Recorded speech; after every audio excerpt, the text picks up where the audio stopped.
किन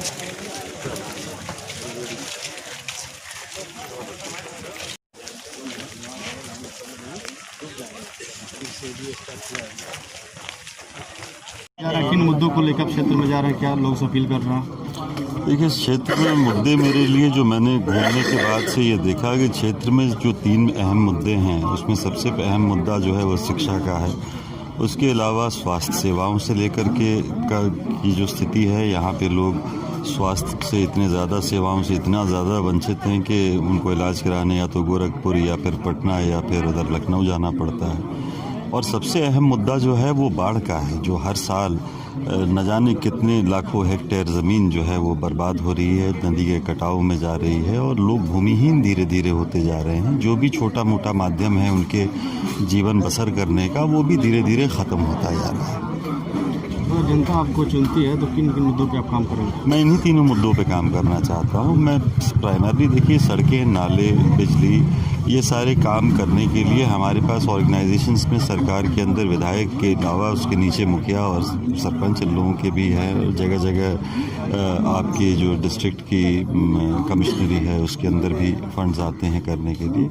मगर सबसे ज़्यादा अहम मुद्दा मेरे लिए है कि शिक्षा को बेहतर बनाया जा सके। जो पुराने चरवाहा विद्यालय थे या जो अभी के विद्यालय हैं उनको फिर से विकसित किया जाए ताकि शिक्षा जो है बच्चे यहाँ पर ढंग से पढ़ पाएँ।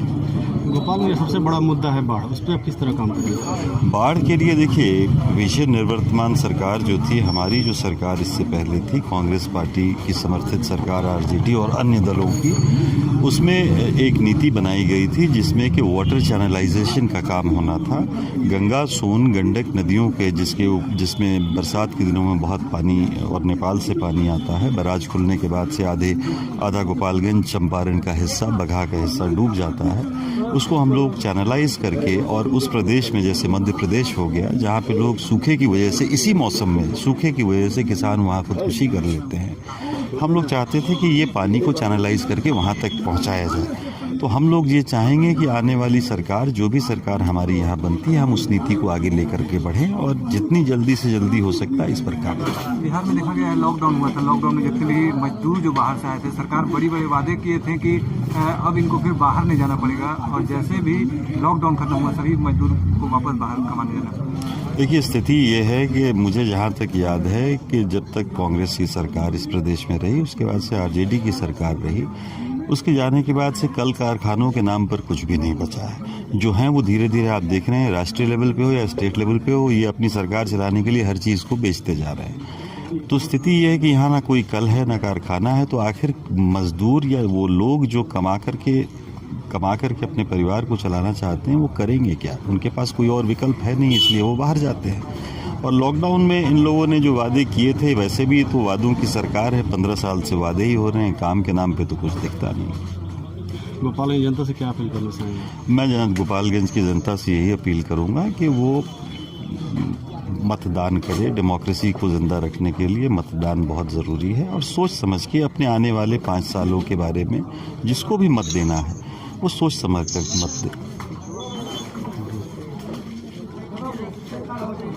युवा अध्यक्ष रह चुके हैं, अभी कितना छात्रों का समर्थन मिल रहा है, युवाओं को कितना समर्थन मिल, इसके बारे में क्या कहेंगे?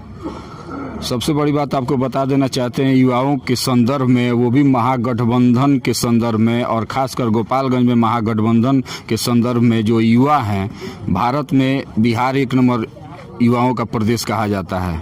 युवा हैं यहाँ पे, और खासकर युवा देख रहे हैं कि एक युवा को नेतृत्व मिलने जा रहा है, और युवाओं के बारे में सोचकर रोजगार नहीं 10 लाख सरकारी नौकरी देने की बात कर रहा है। आपको भीड़ देखने को मिल रहा होगा कि तेजस्वी यादव के पास 1 फीट का जगह नहीं है कि कोई और जाके खड़ा हो जाए। इतनी तादाद में युवाओं की संख्या है जिसका जो बेजोड़ है, बेहिसाब है, और हमारे महागठबंधन के जो यहाँ के प्रत्याशी हैं उनके साथ भी वही स्थिति है।